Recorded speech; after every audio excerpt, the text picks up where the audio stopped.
Hey guys, it's Gaming Parlor here. Just here to talk about Risus, the Anything RPG. It's a rules light pen and paper role playing game by S. John Ross, and just my general experience with tabletop role playing games in general. So to start with, when I was a kid, I was more inspired by sort of pulpy action movies like sort of Jurassic Park, Indiana Jones, Star Wars, Lord of the Rings. So that really correlated into my early interesting games like sort of Elder Scrolls and Uncharted and things like that, which were a bit more sort of adventure heavy and exploring different worlds. So that sort of became the gateway to when I was asked to play this role playing game, which I'd never heard of before, called Dungeons and Dragons.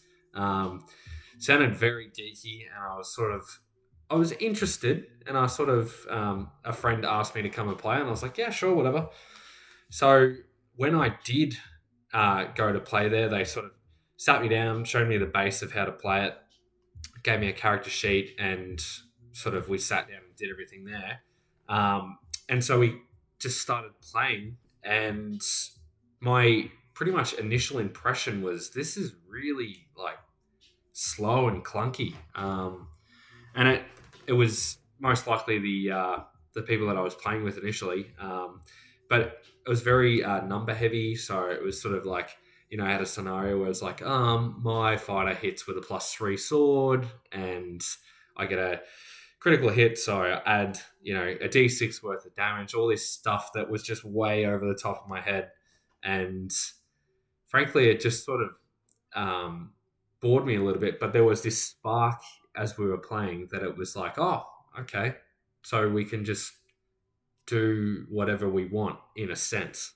And it was very imaginative, but it seemed like that wasn't the thing that was sticking with these other guys. And I was just like, don't you see the magic here? And it was more of like a video game to them, where as I'd come from video games wanting to sort of break the mold where you've got like the edge of the map, and I wanted to go beyond that, whereas this was, it felt very much like Diablo, but it was super slow. So I loved the idea of the role playing game. So I thought, surely we can do it better than this. Um, so pretty much the next day, I decided to read up and become a game master. I didn't really like the term dungeon master; it felt a bit too, yeah. So game master was the one that I sort of climbed to.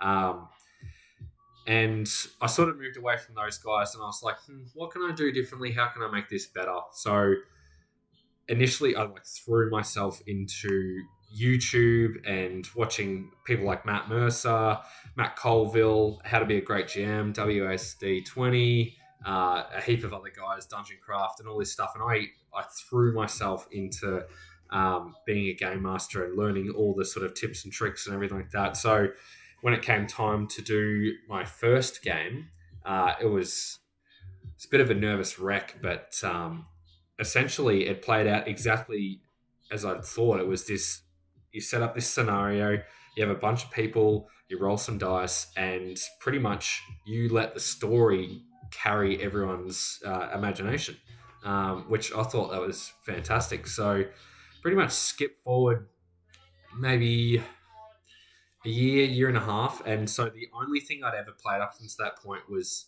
D&D 5th edition, which it was the latest iteration of that game. And I hadn't played any of the other versions up until that point, and it was obviously a streamlined rule system, but still, to me, there was a few issues that would always creep up as I'd play, and like I eventually evolved into a bit more of like a narrative, minimal prep, bit more improvisational, very comfortable with improvising. Combat and making it a little bit more entertaining in terms of like environmental things and descriptions and sort of colorful terms.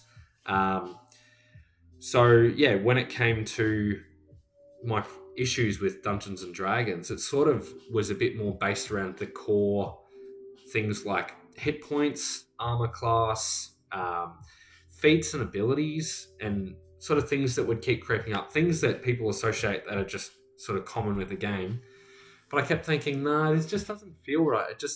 And it could be just the high fantasy setting that it's set in, but I really wanted to get away from the mechanics of the game and go to the story of the game. And because that was always my interest from day one, I was just like, okay, we can do whatever we want, and we're telling this story that like is in our brains essentially. Um, so yeah, all that sort of the armor class, and just generally, you know, the mechanics that just seem to drag the game down, and it would be opening pages and reading out rules and things like that. That was something that even I didn't really do. It was more like rules on the fly, but it just was always in the back of my head. Oh, there is a ruling on that. There is a ruling on that. So I always wanted to dull down on the rules and amp up the story. And so I was searching around for a couple other games. Like I've got a copy of Savage Worlds here, which is a great system. Again, a lot of mechanics, and you can sort of rip through what you want and use what that is there. But that's not the topic of today's video. Obviously, Dungeons and Dragons 5th edition here as well. So again, simple to grasp concept, but not the topic of today's conversation. But I managed to come across a little 4-page or 6-page PDF, whichever one you download. But it's a little blank PDF, and it's called Risus the Anything RPG. It's a pen and paper role playing game by S. John Ross.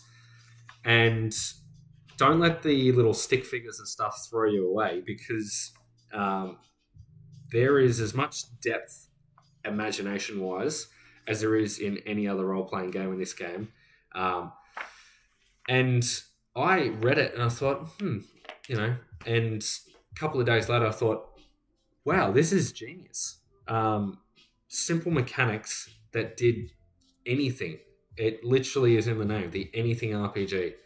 To summarize, characters that you play, such as Jack Sparrow, they're broken down into cliches, which essentially are sort of broad stroke, not stereotypes, more archetypes of characters. So, for example, in Dungeons and Dragons, if you were to create Jack Sparrow as a character, because that system is class-based, you'd have to make him a rogue, or you could sort of bend it into a fighter or something like that. But that sort of always felt limiting in a sense with Dungeons and Dragons, and even a couple of other games as well. Savage Worlds is pretty good, but Rises really it was liberating, almost to the point where it puts you off, because it's like you decide the cliche, and so it just takes a little bit to train your brain in how to think. So Jack Sparrow wouldn't be a rogue; he would be a swashbuckling,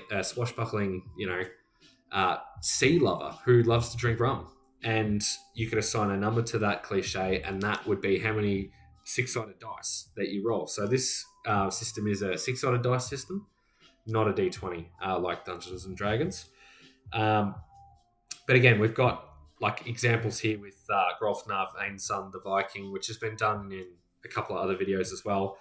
But essentially, the number of dice that you put into a certain cliche of your character determines how many dice you roll. So if Jack Sparrow is a swashbuckling sea lover who loves to drink rum, anytime he does something that's remotely related to that, so if it's at a tavern and he's asking for ale, he rolls 4 dice to try and get rum. Or if he's on a ship fighting Barbosa, and he's got to try and evade sword swings during a heated combat, he rolls 4 6-sided dice and adds the total.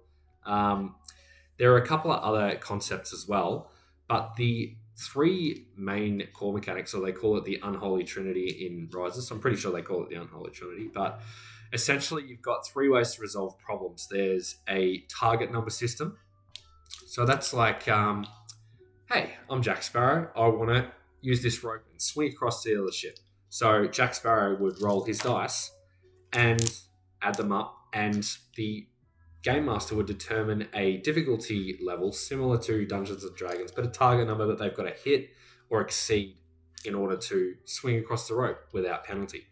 And that makes it very imaginative when you can have sort of things that, you did swing across, but now you have suffered a penalty for, might be swinging across and, your compass falls out and falls in the water. And so, again, this is in the middle of combat. There's, flintlocks going all over the place. You can hear swords and pirates all sort of, yelling and screaming. And so it definitely adds that dynamic. So you've got target numbers, which is the first one. Then you've got contested rolls. So again, it might be Jack Sparrow looks down to try and get his compass, and Barbossa is swooping in to try and get it as well. So they would both roll simultaneously, and whichever one is the higher one would get the compass. So Barbossa rolls, Jack rolls, and Jack gets that compass, swings up, and gets onto the top of the crow's nest, and yes, I have my compass. And the last one is generally, it's more of a conflict resolution system than a combat, because the way Risus works is nothing has to be deadly unless you want it to be. So in a combat where, Captain Jack Sparrow is in a fight with Barbossa, each time they roll against each other in this particular instance, whoever wins gets to drop the other person's cliche by 1 temporarily. So it's this game of sort of wearing it down, but there are a few other mechanics that come into play there with pumping cliches, which is like a temporary boost, double pumping, which is, again, something that you can do at character creation in order to get a little bit more depth out of the game. And then there's things like lucky shots, questing dice, and a couple other little things that really just give the game so much more depth than you would think on initial sort of impressions. So you could pretty much imagine anything you want, like space pirates, Jurassic Park adventuring, and even Dungeons and Dragons style games, but without all this, 6 feet of movement speed and, he's flanking. So, and it just really cuts out all that and gets to the core story without having to worry about, whacking for like 2 hours at some big boss that essentially is just not telling a story. It's more wearing down resources. And again, if that's something that, people want to play, then that's fine. But that really wasn't for me, and it was more of a narrative cinematic experience, because I'd watch all these films and be so taken aback by, let's say, like Lord of the Rings with Helm's Deep, with Legolas taking out orcs left, right, and center. And so they would drop like flies, but in a Dungeons and Dragons game, unless you were to put the hit points down, which would also really play onto how much the dungeon master or the game master's got to keep track of, it'd just become a little bit more complicated to try and keep track of. Whereas with Risus, you can really sort of keep enemies singular, or you can sort of group them into grunt squads or sort of teams. So if Legolas, the Elven Ranger, or Elven, however you want to describe him in a cliche, would be sliding down on the shield, one of the Uruk-hai shields, going down this little staircase, trying to shoot at orcs. Instead of just shooting at each individual orc, he could shoot at the orc grunt squad, which would be, a cliche 7. So you'd have to really try, or you could really sort of play it however you wanted to as a game master. Which sort of brings me to the last point with character sheets and just generally how easy it is to run the game. So in terms of just a few other things as well. So there's been a few iterations of Rise's PDFs. This is the most recent one. I think this was version 2. So yeah, character creation, game system. There are, inappropriate cliches for certain situations, but it really can be twisted to do pretty much anything that you want, as long as everyone's on board and you've all discussed, hey, look, we want a funny game, or hey, we want a serious game. That's pretty much it. There is another add-on to it called the Rises Companion. This I've read back to back probably like 10 times, and it's got literally everything that you would ever need as a dungeon master, with the dirty little thrills. That section is just amazing, for me anyway. But it just goes over really sort of like how to be a game master, essentially. Character sheets for this game can be super simple. This is something you could bring to a bar or something, or if you're having dinner with mates and you want to play like a quick game.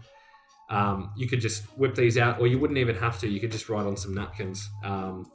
Pretty much character cliches. You can really go as deep as you want with those, and you could make it a little bit more appealing to people coming from Dungeons and Dragons to try and sort of get it into a larger character sheet um, with cliches, tools of the trade, which is something that each cliche would have. So Jack Sparrow being a swashbuckling sea lover, so you'd have a compass for obviously navigating at the sea. Then you'd have a sword and a flintlock pistol, and maybe a couple of other little things as well, little gadgets or something that might help him on his adventure. And so you'd play it like that, and just write those things down. And the game master would pretty much decide alongside you what you have, and it's a more collaborative experience for sure.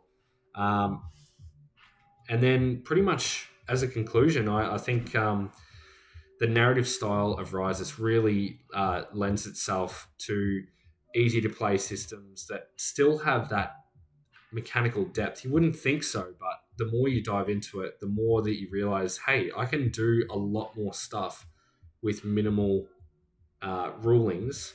Even things like flanking and stuff. Like, if you really care that much, you can give yourself some sort of like leeway with that. But if you think of it more as a cinematic game, which let's face it, like role playing games, they differed from video games in the sense that you could have that cinematic freedom that video games just can't deliver.